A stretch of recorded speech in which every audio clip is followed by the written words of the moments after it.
ফরিদপুর কারিগরি প্রশিক্ষণ কেন্দ্রের অডিটোরিয়ামে নিরাপদ অভিবাসন এবং দক্ষতা বৃদ্ধির শীর্ষক সেমিনার অনুষ্ঠিত হয়েছে।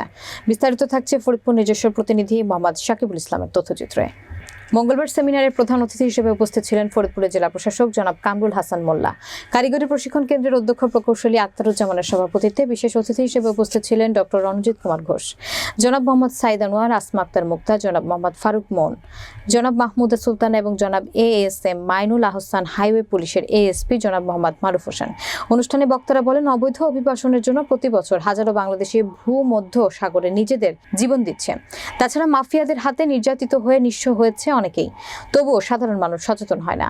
তাই তাদের সচেতন করে প্রশিক্ষণের আওতায় আনতে জেলা প্রশাসক মহোদয় তার বক্তব্যে বলেন, প্রবাসীরাই বাংলাদেশের চালিকা শক্তি, তাই দক্ষ জনশক্তি গড়তে কারিগরি প্রশিক্ষণ কেন্দ্র এবং জেলা প্রশাসন বদ্ধপরিকর।